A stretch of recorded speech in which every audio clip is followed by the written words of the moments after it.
saying about this practice, that it's different, and meditating is different than, I don't know, playing basketball or practicing some kind of physical activity. I was just thinking that it is maybe not so different, because in a way, at least what I do, maybe for other people it's different. It's like my mind wanders and then I bring it back. And it's kind of like you are practicing your throw. Howdy, I'm Hannah Newinch-Wander, a production lead at a soybean seed facility in Central Illinois, and you're listening to the Vance Crowe podcast.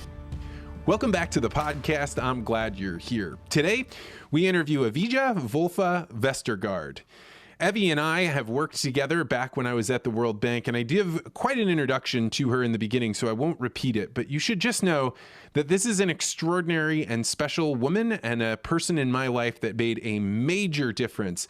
I was so excited to talk with her about Jungian psychology, about how you can know oneself, the search for truth, and she also tells some stories about her father, who was charged with working on Soviet farms during the Soviet Union and the breakup of the Soviet Union. This is a really interesting interview and deeply personal, so I'm so glad that you can be here. During the interview, we end up talking about legacy interviews. These are where I sit down with one of your loved ones and talk with them about their values, their family stories, things that are important to them. People have been hiring me to do this, and it is one of the great joys in my life to help people record these stories so that they can pass them on to future generations. If you've been thinking about doing this, I recommend going to store.articulate.ventures, where you can hire me to do it either over Zoom, or if you're in St. Louis, you can come to the studio and we can do it in person, so you can have one of these private interviews to pass on to your family. I hope you'll check it out. And now on to an interview with my good friend, Evie. Evija Volfa Vestergaard, welcome to the podcast. Hi, Vance. Thank you. This is exciting.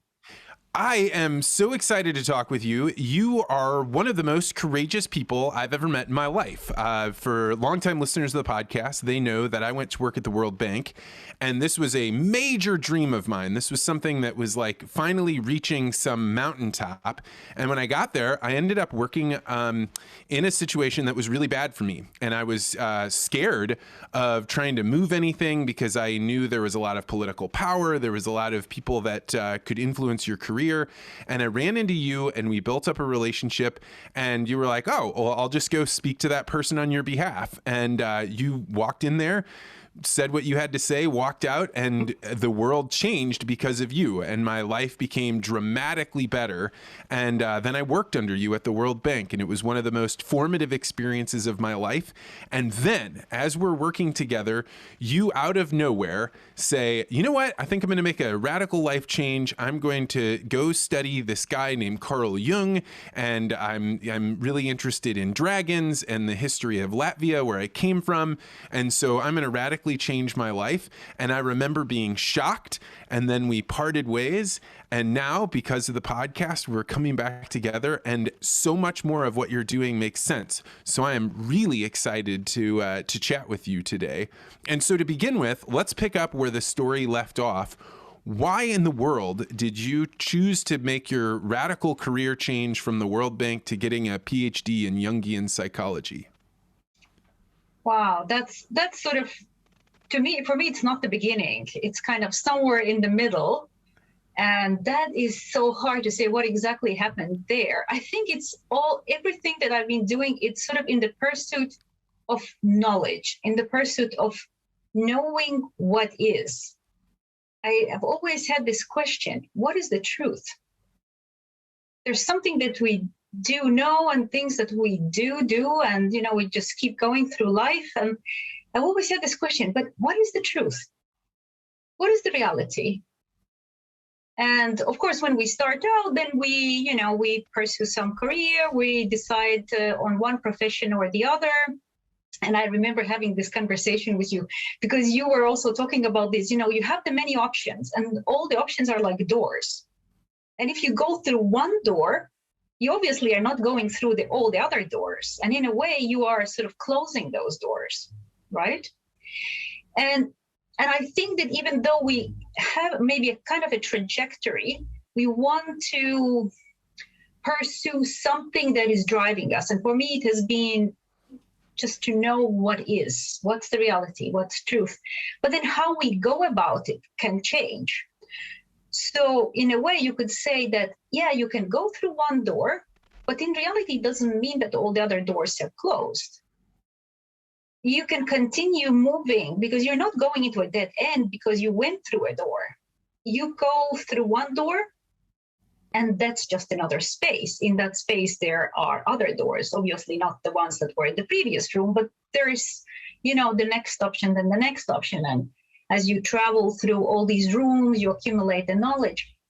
And at one point, after having worked first as the teacher in Latvia, I was English teacher, then I moved to the US, and then I studied human development and ended up in the World Bank, and the technology came in, and then I worked in this mix of IT and education, which is, you could say knowledge management. That's what it is, right?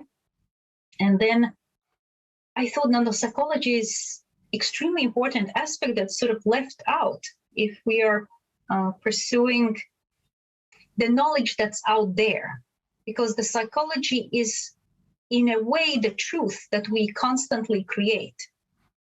It's not that there is some kind of reality out there, but we can't know it. We only know what we interpret of what is. So moving into psychology was, now when I look back, of course, at that time I didn't know, but it was a very logical way to expand my search for knowledge, my search for knowing what the truth is. Not that I discovered what the truth is after all these years of studying and getting my Ph.D. in psychology, but it was just another way of looking for what is. I never really thought about psychology as an approach for truth, right? When I think of psychology, it had always been, hey, this is, the deeper inner workings, and this is how your brain kind of goes on. But you're right. Every reality that you see out in the world, everything from your proprioception, your like, where do I fit in the world, to how do I feel about the things I'm seeing, to even what do you notice about what's around you, all does come down to psychology. But I had literally, before this moment, never considered psychology as a pursuit for truth in some way. Well, it's in a way, it's understanding why we perceive the world, why we react in certain ways, because it's all this feeling, yeah, right? It's this, our own interpretation. Or as Anil says in his latest book, it's a hallucination. We're hallucinating. We're constantly hallucinating. And if we understand that that's what we do, we're already better off, because that puts us closer to the reality, to truth. Well, I don't know if we're ever gonna get there, but at least then I can get further away from fooling myself and believing that that's true. So let's talk about, psychology is such a vast field, and because there's such a squishy nature to it, right? You can, how does your mind work and how does my mind work? Maybe they're all different. How did you go about deciding which path you would go towards, which door you would go through, or which prism you would see the world through, and that ultimately led you to Jungian psychology? I think that what really attracted me to Jung was that Jung does not deny mystery. And mystery is very, very important. Because this world is so unknown, and the world outside is unknown and mysterious, and the world inside is unknown. It's unknown, it's so strange, it's so mysterious. And I needed to have the psychology that would accept that it is mysterious, that there are these strange powers, strange things happening, things like synchronicities. And one of the synchronicities actually happened to me yesterday, is suddenly I have the thought, I need to contact this friend. I haven't contacted her for the longest time, and I am going to go to Latvia for Christmas. I want to get together with her, and I'm thinking I want to bring her a bottle of wine from Spain. And all these thoughts are happening to me in an hour where I don't have access to my phone. And then hour later, I leave the meeting, I start my phone, and she has tried to call me. And these kind of things, they happen in reality. It is the reality, which we don't know why it is. when I decided to study psychology, I needed to go in the route that would potentially give me some answers that would include that reality. And Carl Jung is the one that allows for that, entertains that, not that he has the answers, but the Jungian psychology accepts that reality. It exists. It is. Yeah, and this is in stark contrast to the very powerful rationalist movement that exists right now, which says there are no coincidences. Everything is just your perception of coincidences, and it just so happened that these two things collided at the same time. But we can find a tangible answer, and if we don't have a tangible answer, it's just because we haven't found it yet. And I'm with you, right? Like something about that feels reassuring because it like feels like, if we could know all things, if we could just figure out what the starting position of everything is and kind of what angle it's headed at, we could basically predict the future. But when you really get down to it, as you grow older and older, you start saying like, this feels really wrong. There's something just very incomplete about saying there is no mystery to the world, there is no interconnection, because we can feel it so deeply in our own existence, in our own minds. You know what, I would put it the other way. I put it different. I would say maybe that's not mystery. It's just mystery because we don't know, we don't understand. All we understand are the five senses. You know, we understand the smell, the vision, the hearing, the touch, and so on. But we don't understand it. And maybe it's not mysterious. It's just that we don't understand. It's a reality. It's a mystery because we don't know it, but it is the same real as the sense of smell, the sense of vision, the ability to see, the ability to touch. It's just a different way of interacting with the objective reality that exists. When you were first describing Jungian psychology to me, we were in my 480 square foot apartment that looked out on a brown brick wall. And I remember you talking about dragons and having this be this like totally bizarre thing to me. Like, looking at my wife and saying like, well, Evie knows there aren't dragons out there, right? But then fast forward. I did not know that that's what you were thinking then. Oh, I mean, like, I think I certainly wouldn't have hidden my thoughts from you, but I was definitely surprised. But then fast forward 10 years and people like Jordan Peterson have taken an explanation and have said like, hey, there are dragons, the things that you fear, and this is the things that you have to confront. And so much more popularized. But when you were going towards this direction, almost no one that in my world would even come close to Jungian psychology, let alone talking openly about dragons. How did you get to this point that you were interested in this and open to this way of thinking? Well, we always talk in stories, right? Our minds are full of images, and whenever we want to communicate, we make a story. And then if you look at entire groups of people or cultures, then you see that these groups or cultures, they come with stories.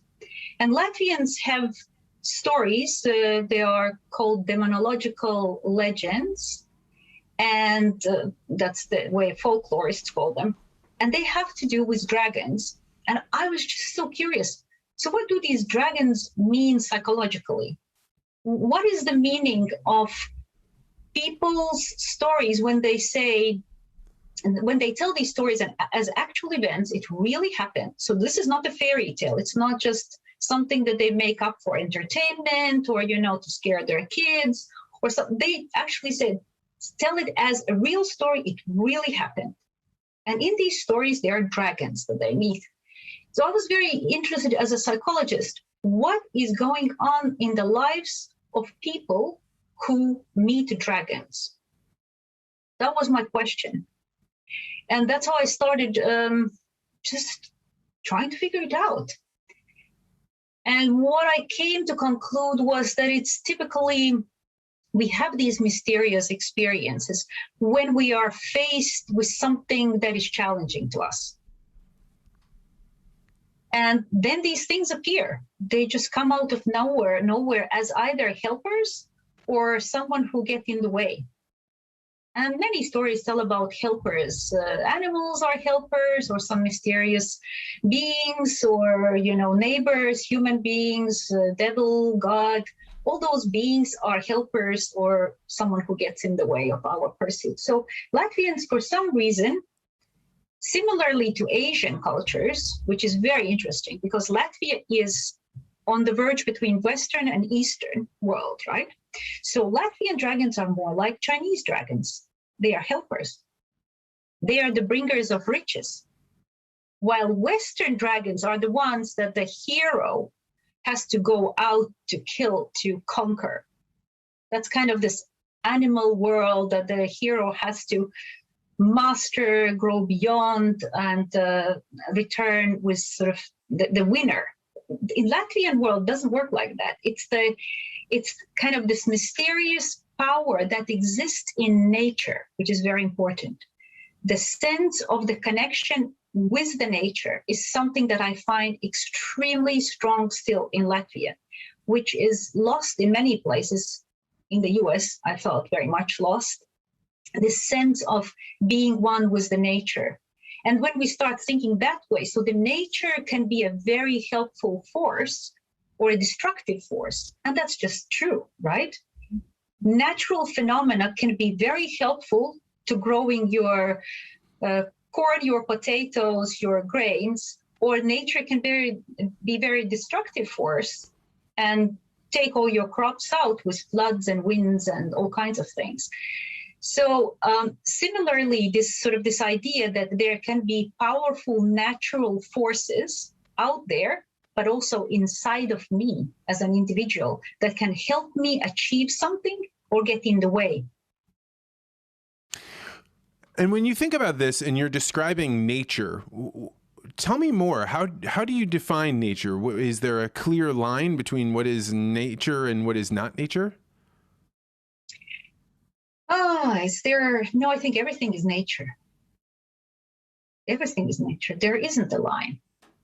There is nature as natural world, the world that is made of elements that the nature builds itself.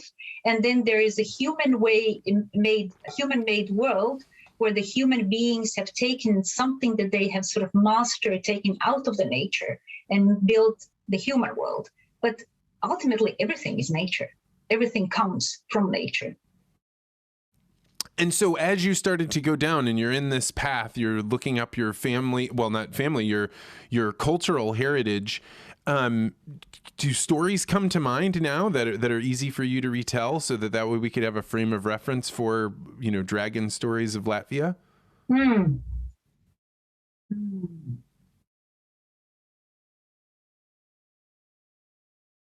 I'm thinking which one would be a good story here.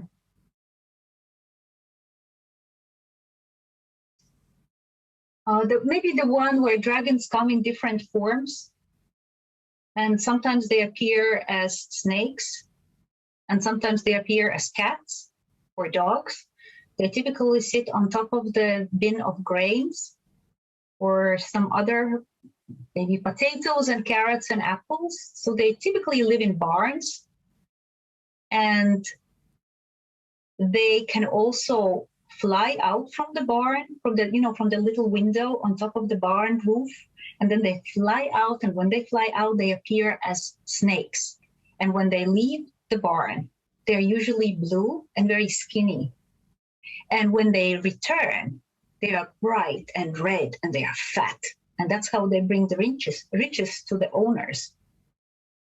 And the good owners are those who take good care of these dragons. And if they don't take good care of the dragons, what do the dragons do? They burn their house. They make the owner poor. So it's all about psychology. But you can hear it. It's the psychological meaning of protect, take care of what you harvest, what you bring in from your field, but also take care of the knowledge of your riches that you accumulate. I mean, I think that this is very clear to you, but had you not brought that up, I wouldn't. I mean, my thought is resting at what do you mean to take care of a dragon? How can one care for a dragon? Oh, you have to respect the dragon. But something that you hear very often psychologically, you have to respect your true nature. You have to be truthful to yourself. You have to go after your dreams. You cannot do what you are not meant to do. So that's being respectful to your powerful dragon, to the dragon that can go out there and bring you riches. And also the fact that you have to go out somewhere. You can't be just sitting at home and, I don't know, play computer games and, never leave the house. You have to go out there. You have to fly out. And when you leave the house, you are skinny and you are empty and, you're hardly visible. But when you come back from the world where you have gathered the riches, now you're bright and red and, fat, impressive. I don't mean fat as, you have gained weight, but you are impressive, bright individual. And it works also, let's say, if you just think about as farmers would be thinking the 100 years or 200, 300 years ago. It's about the actual produce. They actually went and they gathered the grains and the potatoes and the cabbage and whatever else they were growing in their fields and in their orchards. And that was kind of the riches. That's what made these people to be doing well, to be able to survive. But it also then crosses that boundary and it goes into a different kind of wealth, which has to do with the wealth that lives in your mind, which the wealth that exists in your brain, in your soul, in your heart, that also makes you a rich person. So these dragons can be different. They don't all have to guard the corn. And when you think about the telling of these stories, why is it that you think it was told in the form of stories as opposed to just, hey, you have to go out and live in the world, you have to get riches by experiencing things and coming home? Why in the storytelling mechanism? Oh, that's the best way, isn't it? I don't know why humans are like that, but that's just how humans are. We like stories.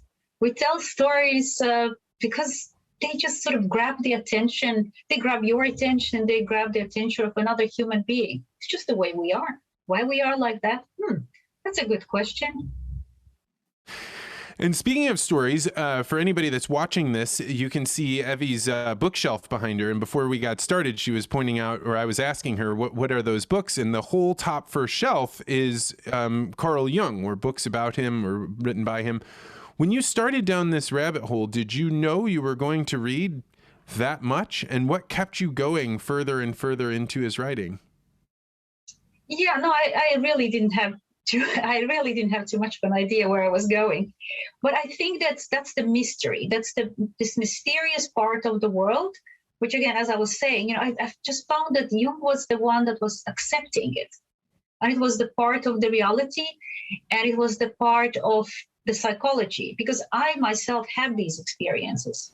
I see dreams, and these dreams sort of become reality later, maybe 5 years later. I see a dream, and then something becomes reality 5 years later. And that psychology allows for it. It brings it in, it integrates, it doesn't dismiss it. And I think that Jung is brilliant. He was brilliant, because now when I'm listening to podcasts by very famous neuroscientists, let's say like Andrew Huberman, I don't know if you're familiar with him. Yeah, there's Huberman Lab. And you listen what he's saying about dreams. It's acknowledged. It's a nature's given therapy. It's a natural phenomenon to dream, to integrate information about the life, your own life, your inner life, your external life. It's a part of who we are. It's not some sort of a woo-woo, a strange thing, never talk about dreams because you're nuts if you talk about dreams. Jung said it early on. He did not have the language of neurosciences now to talk about the neurotransmitters or the way our brains work or how our body and mind is integrated. He was saying it all has to do with archetypes and these divine beings, almost like a framework of psychological framework that exists out there and we inherit it. That was his way of interpreting, his way of understanding. But what is very, very important, that is truth, that is reality. It is this natural way we humans function. And I found it fascinating that there was a psychologist that recognized it. And I needed to study something like that. When I, what is it called? The Unconscious Mind?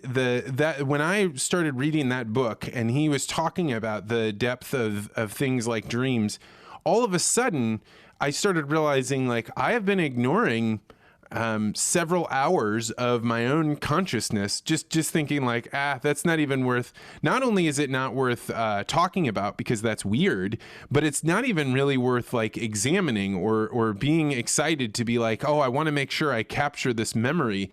But once you have this idea that dreams have some sort of salience, that they're a conversation between you and some parts of the cathedral or the giant castle that is your own soul and psyche, now all of a sudden you think like, what can I do to be able to make more dreams happen? I started setting bedtimes. I quit drinking alcohol because I figured out that when I drank, I didn't get dreams. And I recently quit caffeine. And this has been like, I did not realize how much caffeine was suffocating my ability to have dreams. But once you have it, all of a sudden you're like, oh my gosh, it's like adding a percentage of your life back into your life in some way. Yeah, that is true. That is true. And I'm so glad to hear that you also have found these things like not drinking alcohol, at least not after lunch. I really like that. What's the name of the sleep scientist? Matthew? Oh, what's his name? Okay, the sleep scientist from NIH. He is talking about if you don't drink, but if you do drink, then only for breakfast. But then, of course, that's a joke, right? You should just not drink. I'm trying to remember his last name. Matthew. Okay, maybe it's going to come back to me. And yeah, it's one thing. And then the coffee, of course, is another thing that just gets in the way. It gets in the way of this natural therapy that we all have. And there's another thing that I find is the dreams not only help you understand your inner life or your inner world, you could say your whatever happens inside your own body, but I think the dreams can help you connect to the information that exists out there in the environment that you are in.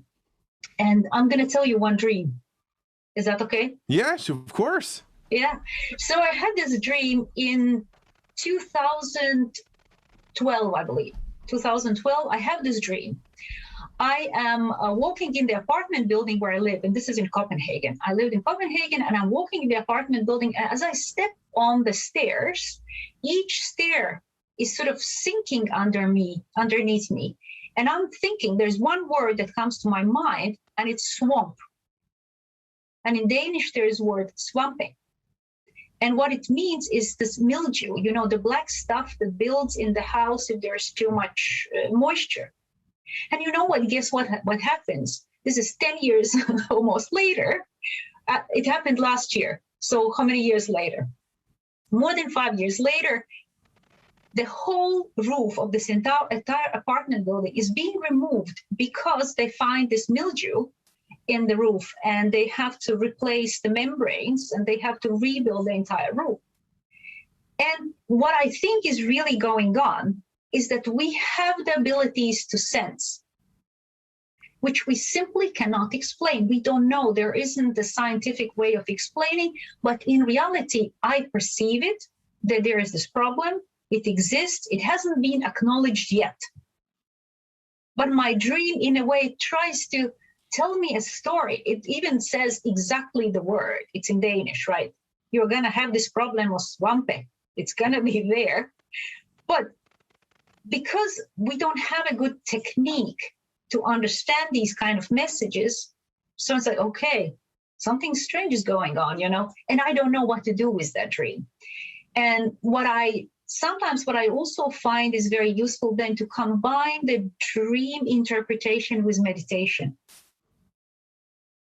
Because what I have found in my experience is when I meditate, it allows me to be consciously present, because when I'm dreaming, I'm unconscious. But when I'm meditating, I'm consciously present, and it allows me to better understand those messages. So I like to combine the dreaming with meditation. Describe for people, when you say meditation, what that means to you. What does it mean to meditate? What I do in the mornings, I exercise. So I warm up my body, and then I breathe. I do breathing exercises. And then I quiet my mind. I sit. I literally just sit on the floor, put some pillow under, so I feel a little bit more supported. And I close my eyes and I think into, it's almost like I look into a point in my forehead just to concentrate. So my mind is not running around. My mind likes to do that. I think many people's minds like to do that. And I just look through this one point and concentrate. And as I do that, it's almost like there are clarity and messages that come through that I was not aware before. I agree. Meditation is one of those things that it takes practice, but not in the same way that running takes practice, or shooting a basket takes practice. It's practice in the sense of when you find yourself off the trail. At first when you're meditating and then you find you're kind of getting caught in some kind of a thought or thinking about your to-do list, your immediate reaction is to be like, no, bad. What am I doing? Oh, I'm doing this wrong. And then you get kind of caught in this loop.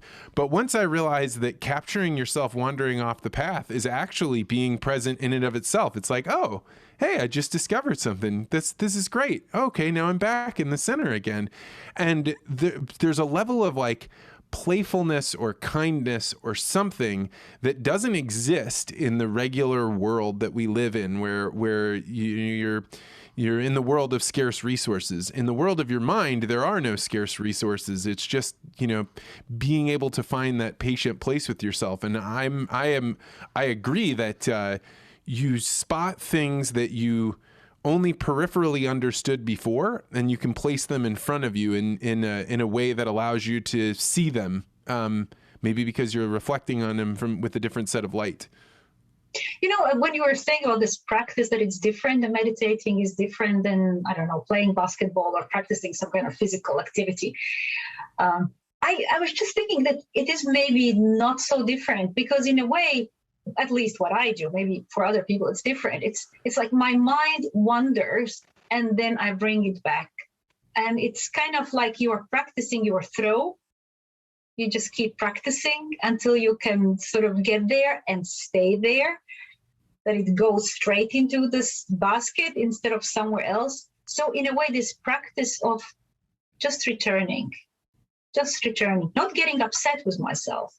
I'm just returning. And that is the practice. That's very insightful. Yeah. I think that's already fantastic. And then if you happen to have some insight, that's exceptional, So you mentioned with Carl Jung, the archetypes and, the dream interpretation. There's so much to Carl Jung. If you were going to describe him to someone that had never heard of this way of thinking or this kind of school of thought, how would you succinctly do that? I would say that Jung's psychology respects subjective experiences.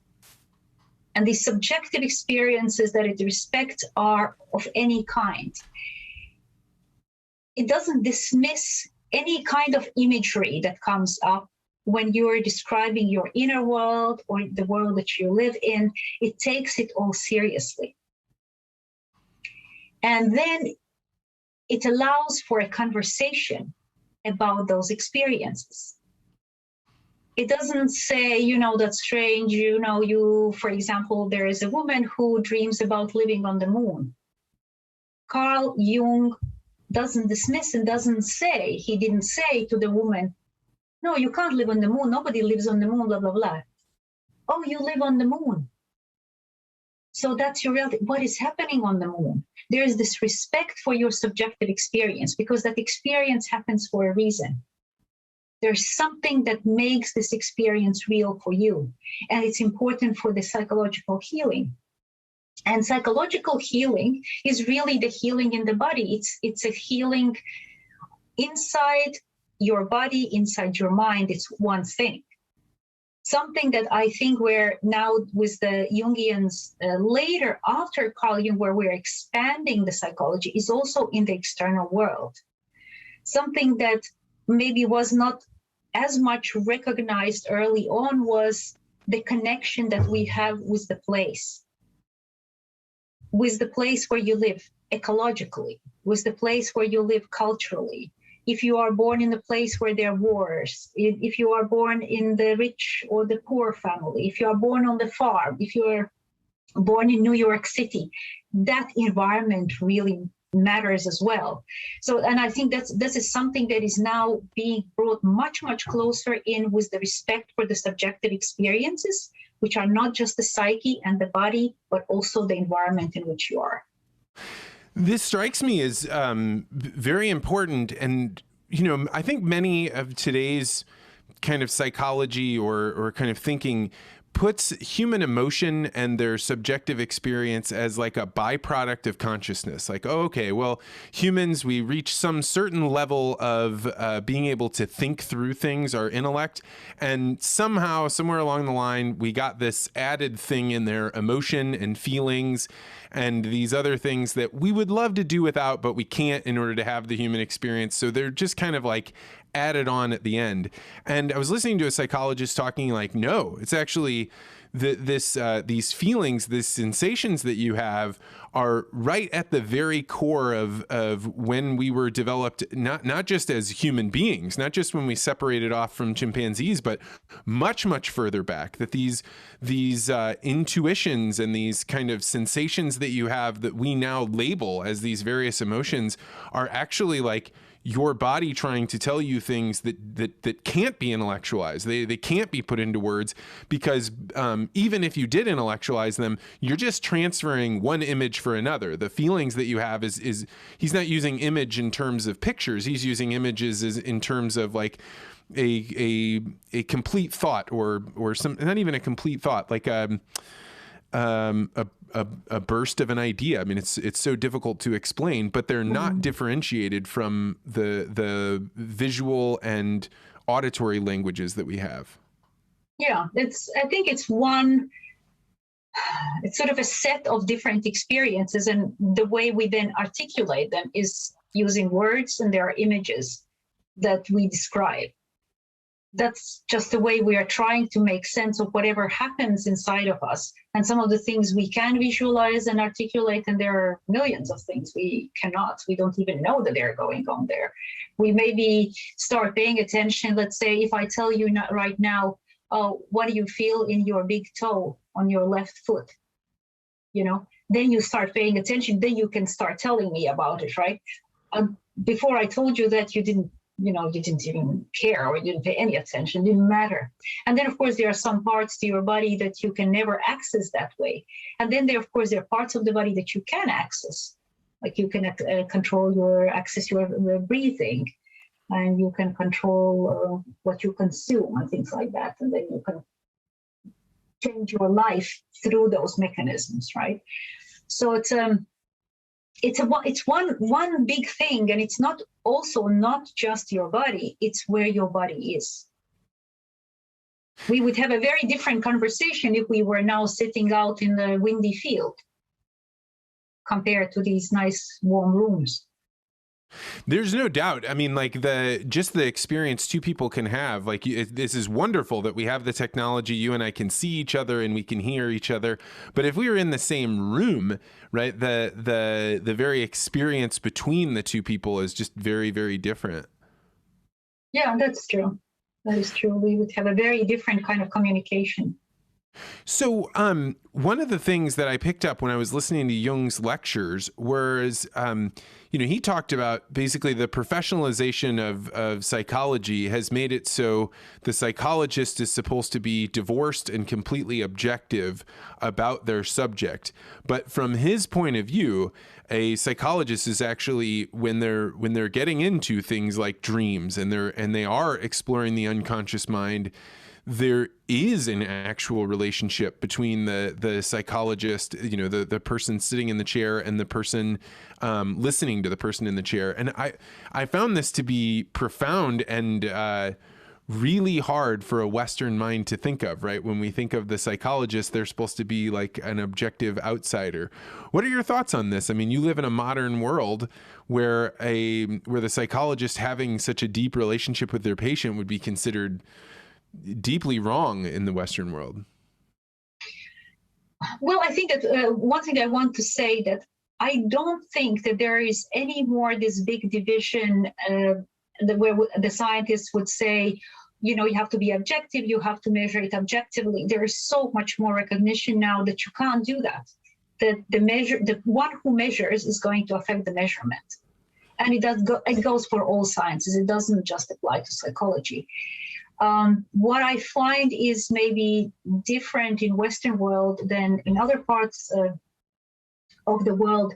There is a big fear for psychologists in the West to relate to the people, to get too close, for all kinds of reasons, not to get too involved with their patients.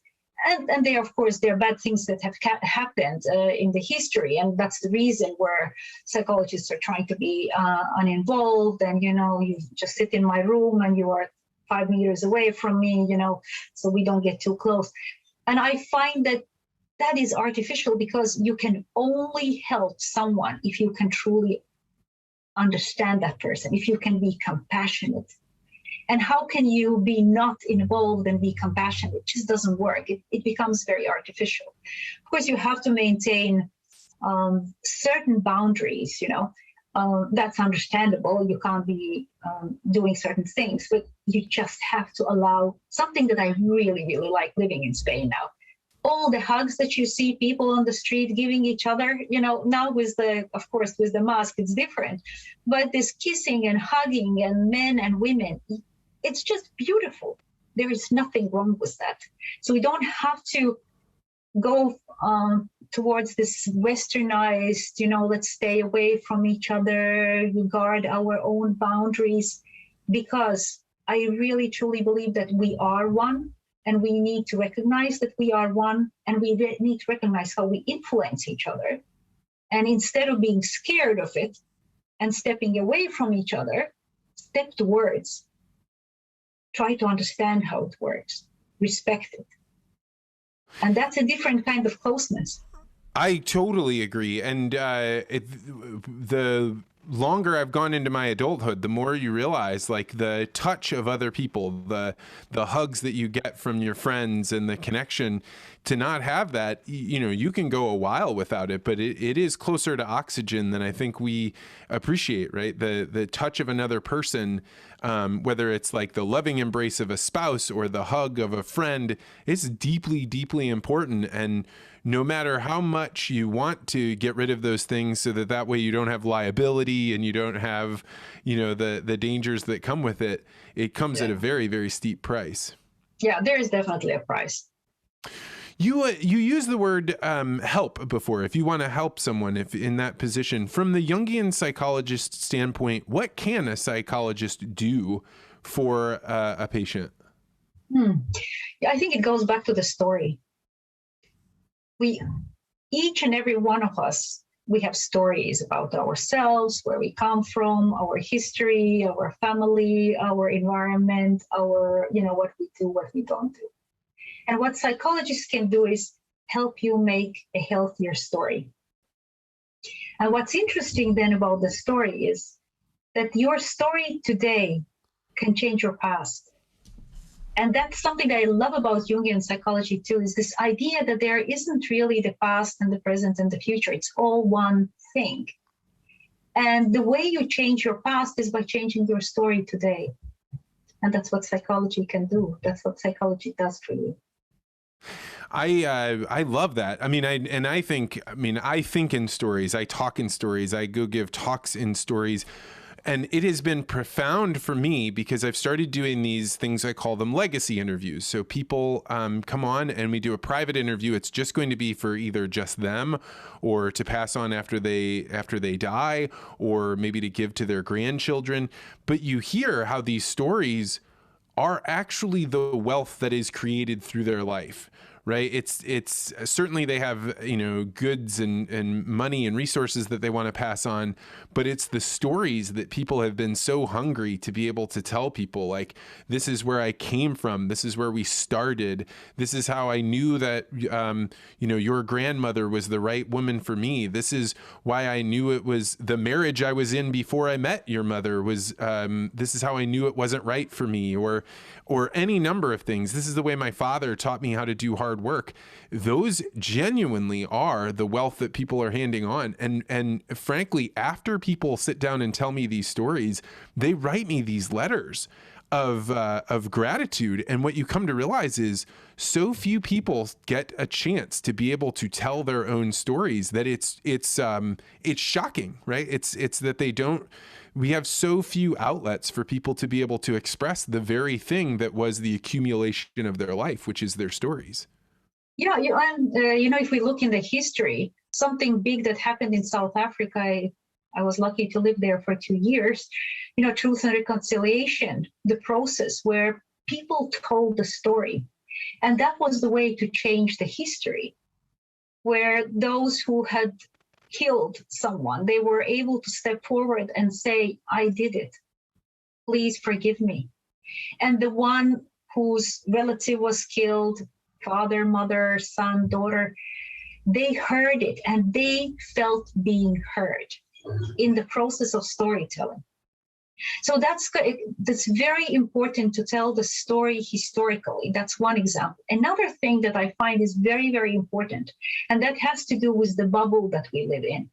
We each live in our own bubble and we keep telling the same story to ourselves. And we surround ourselves with the people who tell similar story because, this is kind of how we are. We feel better, right? We recognize the people who tell the stories similar to ours. But by becoming open to stories that we have never heard about, accepting to listen to the stories that are so strange to us, it's in a way, it's learning, it's bursting the bubble, it's healing, it's changing the history. So stories are extremely powerful as long as we are willing to not just listen to the stories that are appealing to us.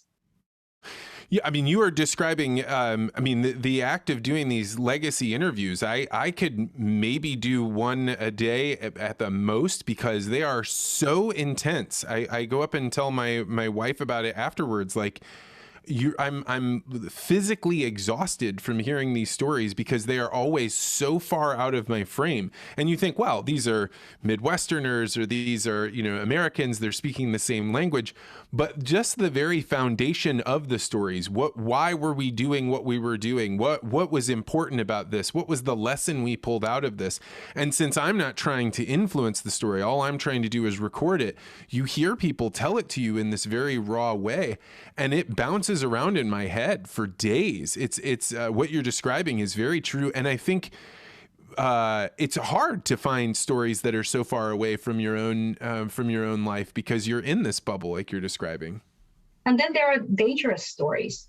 I grew up in Soviet Union, and it was very dangerous to tell certain things that happened to you. Let's say my father was sent to Siberia when he was 3 years old, together with the other 5 sisters and brothers and parents.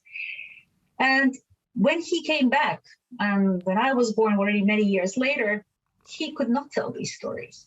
Because if I were to know these stories, it was dangerous for me, it was dangerous for him. He could be sent back to Siberia, or I could accidentally tell something to someone and that would endanger my life. So they are also dangerous stories. And then many stories die because the person who knows that story cannot tell it. And then it's gone. You know, it's interesting that you bring that story up, because I remember when we were first becoming friends, I was working for you, and you had told me about your father living in the Soviet Union and being forced to work at the farms.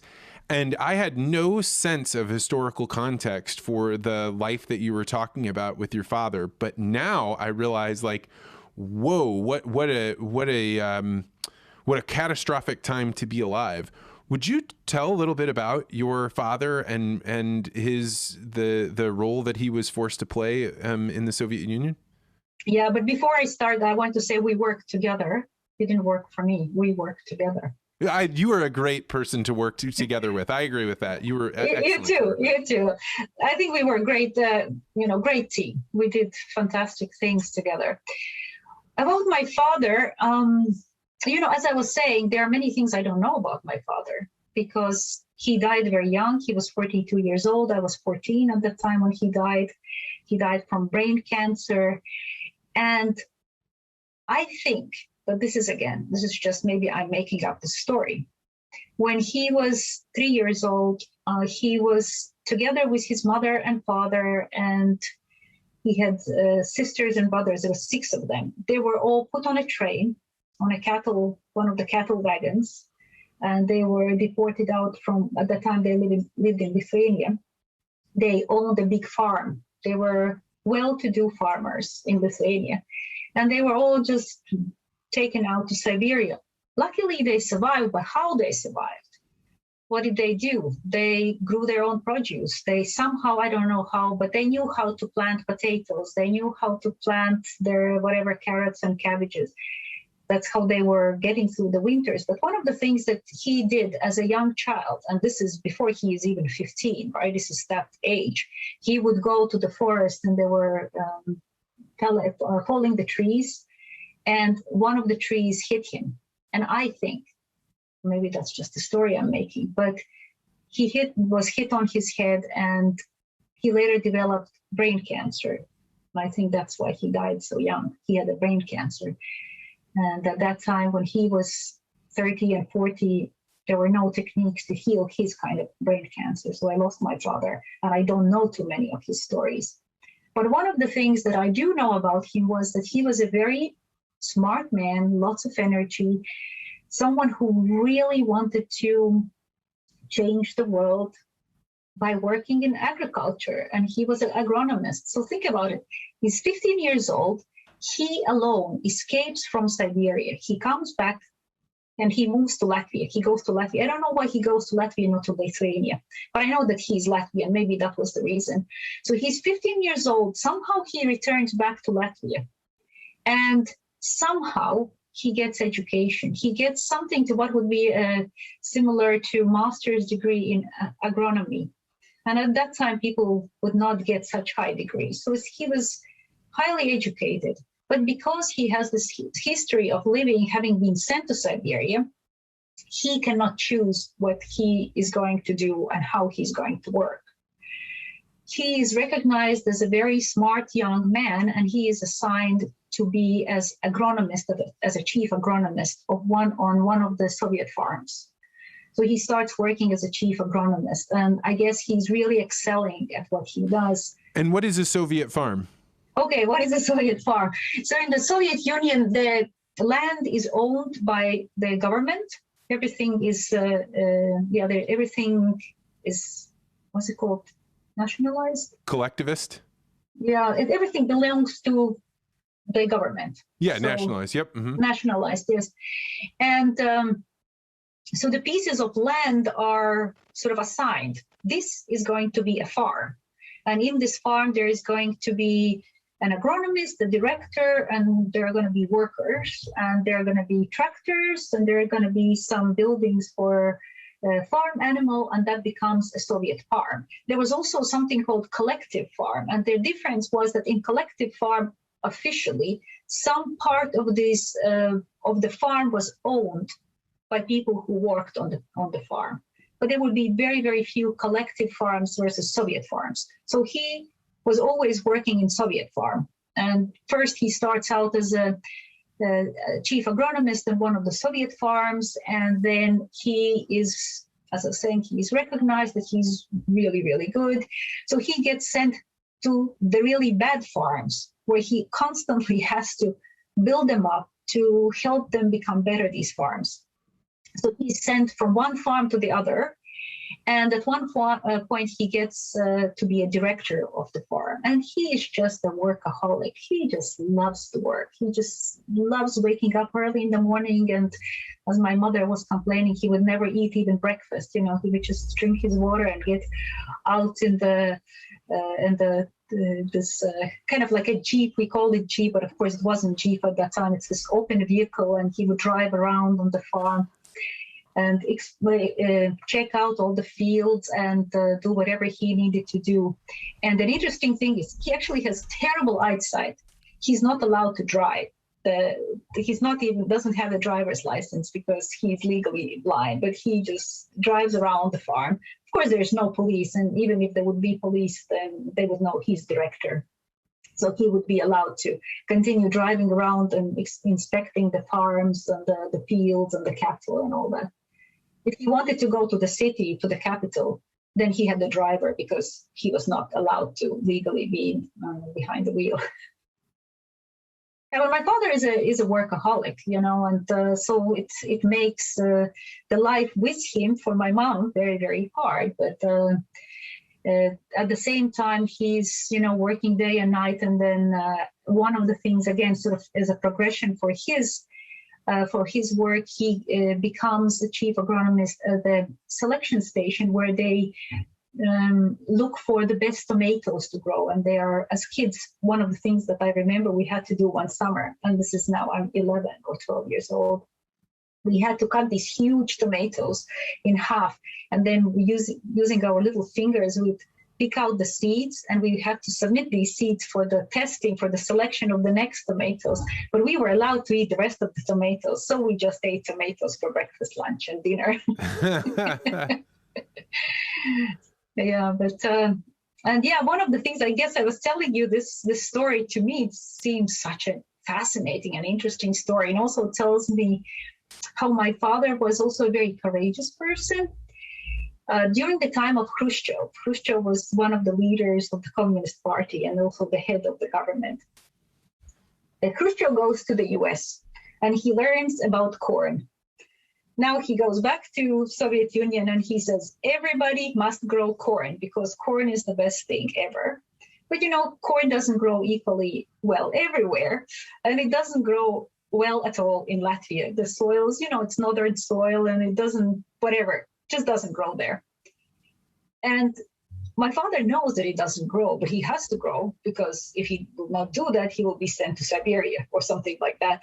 So what he does is he plants the corn around the fields and then puts the grain in the middle so that when the inspectors come by, they see the corn, but in reality, there is grain growing there. That is wild. And then how long did that ruse go on for? I don't really know because remember, I'm a child, right? I'm just sort of hearing some of these things, and many things, of course, I'm not supposed to know because kids don't know what they are supposed to tell or not. And they could be, telling something to someone and putting the whole family in danger. So that's quite the family story for you, right? Like that in and of itself, like, is a metaphor of making sure that you give the government what they need in order to not be sent away, but also to be able to grow the things that people need on the inside. Like there's definitely family values embedded into that story. Yeah, definitely. I think there was so much more really going on. I wish I could somehow talk to my father, That would be such a fantastic conversation to know what happened to him in Siberia. What were they growing in Siberia? How they found the first potatoes, whatever they were growing. I have no idea. That would be fantastic to know. So how old were you when the Soviet Union broke up? So I'm born in 1967. And the Soviet Union started falling apart in 1989, 90, 91. So I'm early 20s. And so what was it like for you? What was your life like at the time when the Soviet Union starts breaking up? Where were you and what was going on? I was in Latvia, and first it was extremely exciting. It's sort of the chance of being free, the chance of finally living real life. And at the same time, also very scary, because there were tanks rolling in and there were people being killed. There wasn't huge war. Latvians in general are very sort of mild people, not very feisty people. At the time when the Russian tanks were being rolled in the center of Riga, which is the capital, there were only 5 people who got killed in those sort of clashes. And it was very, very peaceful, and at the same time scary, exciting. People would go on barricades, and at that time where many men and women would go and stand on barricades, I had a small child at home, and so I wouldn't go because, you know, I had to take care of my child. I was making sandwiches and making soups and then sending the food to the people on barricades. It just felt being a part of something truly big. And really, it was also something truly, truly big. And then things opening up and foreigners started coming. We had never seen foreigners. I never, knew anybody else except for people who lived in Soviet Union. And suddenly there were people speaking English and coming in. And I was extremely, extremely lucky for some reason, maybe being a little bit rebellious, where at the time when I started university, only 9 people were allowed to study English in my country in 1 year annually, 9 people. So I was one of those people 1 year. And so there are very few people who could speak English. And suddenly foreigners are coming in. They needed to communicate with the people who worked in all kinds of jobs, agriculture and hazardous waste and all kinds of experts coming in. So I was doing a lot of translating and working with the different companies and helping get the knowledge, the external knowledge that just was never accessible to us. This knowledge was coming in and somebody needed to translate so that this knowledge could come in and be used. It's super exciting.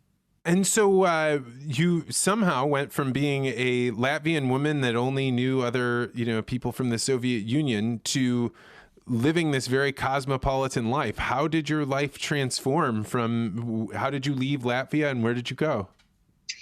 Well, what happened was I was translating one meeting where there was a hazardous waste company in Latvia trying to find out how to clean up the mess of a military installation in Latvia. There was a Danish company coming in, and one of the Danes is my husband. At that time, I was doing the translation, and then from then we started working together. We created youth exchange camps between Denmark and Latvia, and then some years later, my now husband said to me, "Are you interested?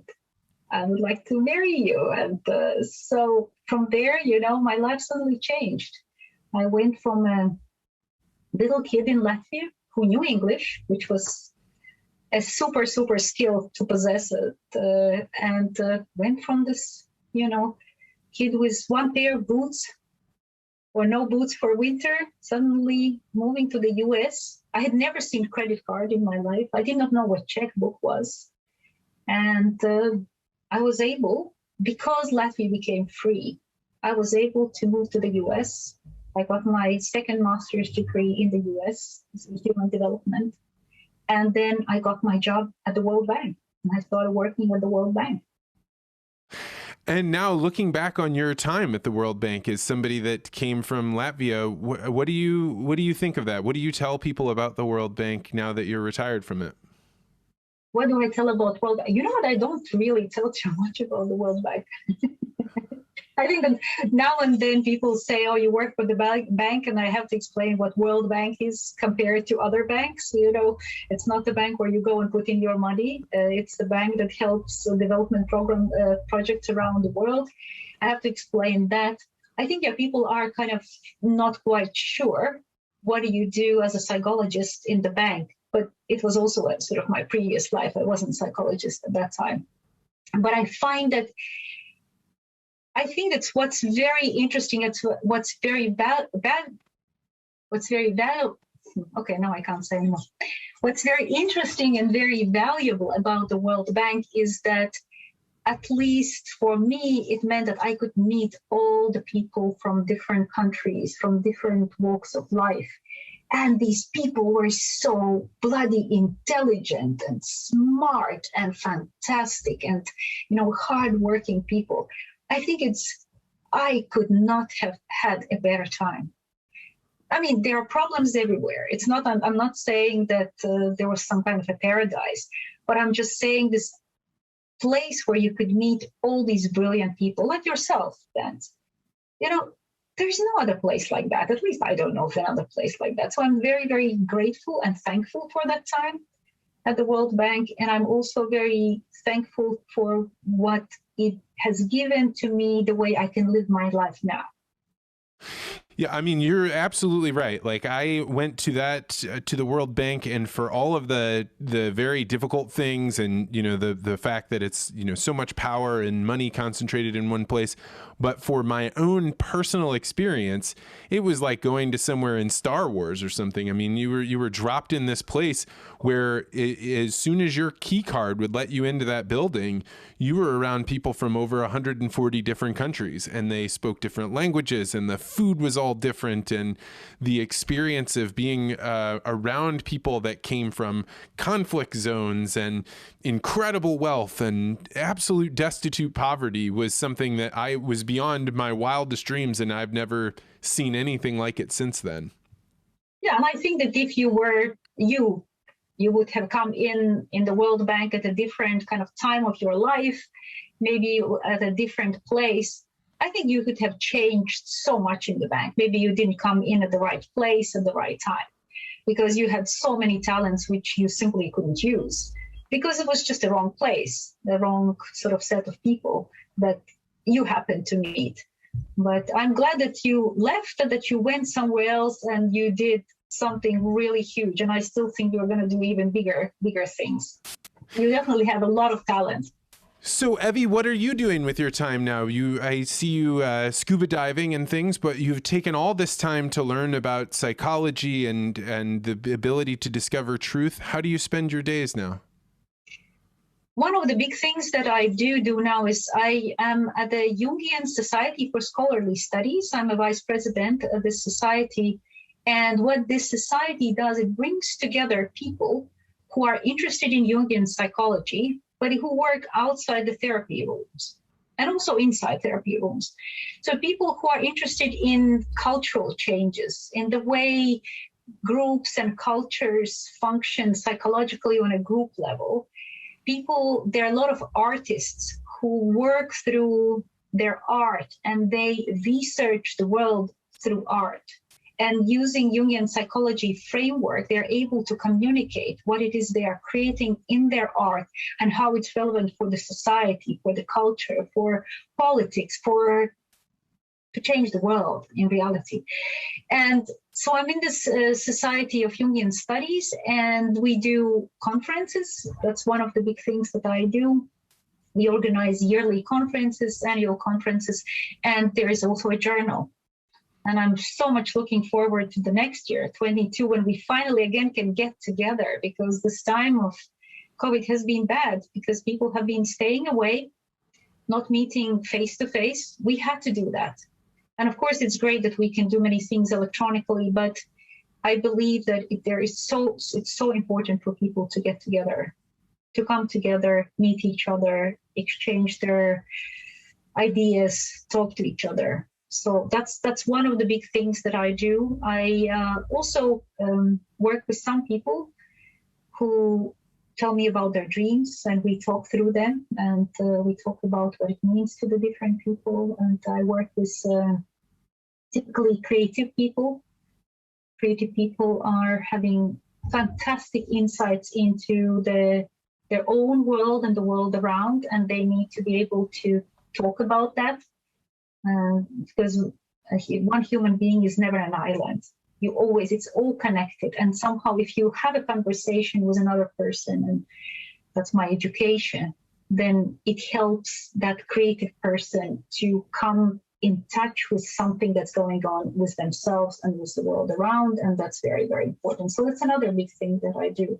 And then my hobbies, as you said, scuba diving, just love scuba diving. Well, Evie, my heart just sings talking with you again. I'm so excited to have reconnected with you. I'm so glad that you pursued this when it was something that at least I, for one, didn't understand. I'm sure a lot of people didn't, but I think you are in exactly the right place, and I'm glad to hear you're seeing creatives. I think you would be a marvelous, marvelous person to bounce ideas off of. If people wanted to learn more about the society or more about your work, would you direct them anywhere? If people wanted to know more about Jungian Society for Scholarly Studies, then jungiansociety.org is the place to go. That's a website. And if they wanted to know what I do, then evijavolfa.com is my website. I will put a link to that in the show notes. And my goodness, thank you so much for coming on the podcast. This has been absolutely wonderful. Thank you, Vance. I really, really enjoy talking to you. And I know that what you do is so important. And I hope that you will continue doing what you're doing and you are going to change the world. Thanks for listening to this podcast. I absolutely adore and love Evie, and everything about this conversation filled my heart with joy. You can see me and feel the energy that's there.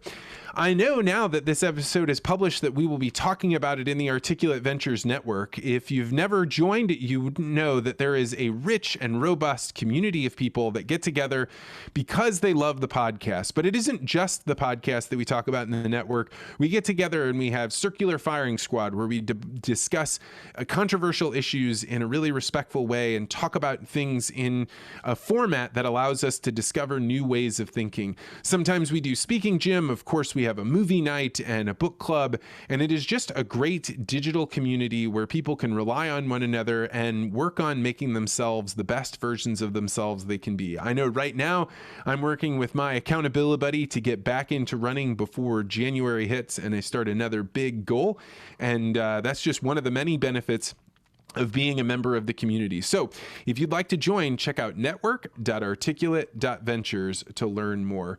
Thanks so much, and we'll be back next week with another interview.